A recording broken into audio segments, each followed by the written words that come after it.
Hey everyone, welcome to London. And we begin again.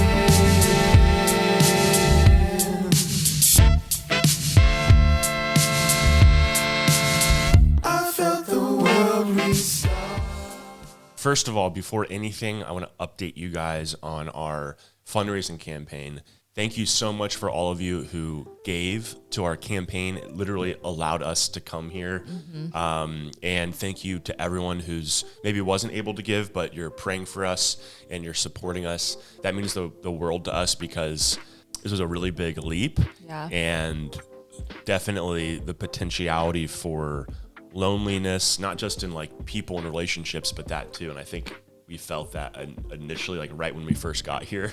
Oh yeah. It was like oh my gosh, this is real. Yeah. So for all of you guys who are behind us, even reaching out, saying hello, and have supported us with kind words, that's kind of a lot of the fuel to the fire of what we're trying to do here. So thank you so much. So our plan during our 3 years in London is to film videos with a lot of regularity to update you guys on our project to beautify a broken world and our journey in London, both including some fun personal things that are going on, as well as the project that I'm working on in my PhD program and as I'm writing my thesis and researching and some of the learnings. So today I just want to give you a quick update on some of what my process will be in the PhD program, even the scheduling and timeline, what the program looks like, just for those of you who are interested, and I'll do that in a really quick way. But first, I want to know what Amanda's favorite part of London is so far. My favorite part about London is traveling on the tube because it just makes the city so much smaller. We can get all the way across to Westminster and Parliament and St. James Park in what would take us maybe about 45 minutes to walk. We can get there in maybe 5 to 10 minutes on the tube. Everything is so easily accessible. We love it. For those of you who are wondering, our flat's in central London. We have like East London, West London, North London, whatever it might be. We're in central London because that's pretty much where the school is. In Farringdon. Farringdon. We're trying to get our English accents down. I will not make an attempt at it right now. Oh my gosh, if I try to even pretend that I have an English So bad. accent, it sounds like I'm Russian and Southern.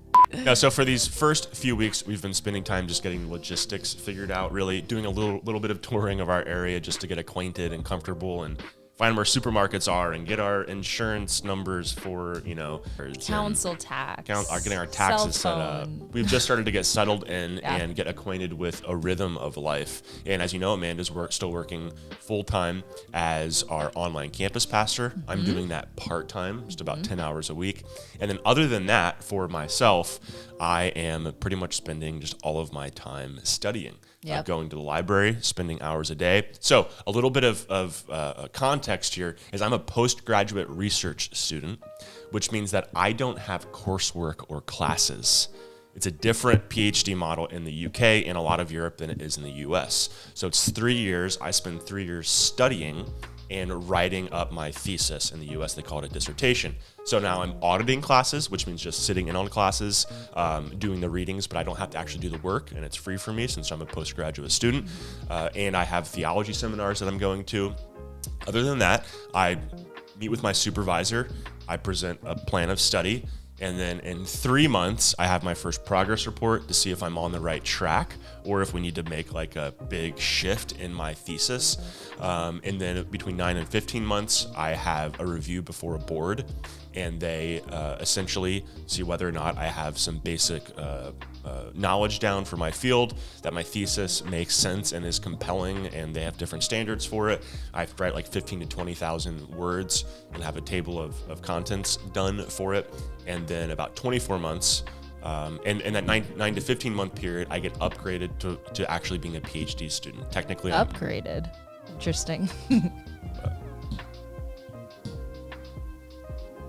Technically, I'm working on an MPhil, Master's of Philosophy. That's just, if you leave the program after 9 to 15 months, you still walk out with a degree. But that's just a stepping stone in the process.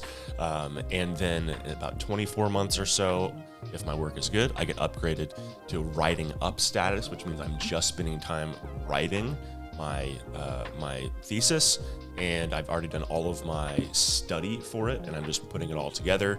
And then you have a big viva at the end, which is your big review before the board. They can accept it. They can accept it with criticisms and you have to change, and they can reject it, which happens. So it's a big process. So right now I just have like a list of 60 books that I'm reading through, reviewing, and maybe in a subsequent video I'll talk more in depth about what the details of my project and some of what I'm working on, which I'm obviously super excited about. Cool.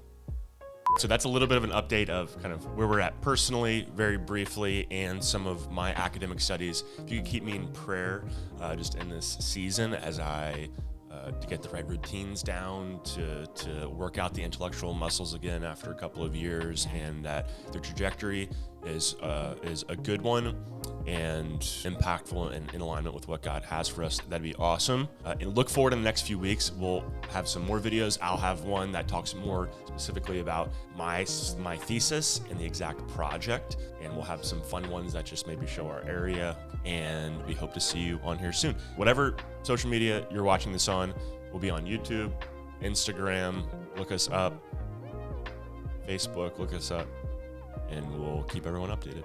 Yeah. Peace.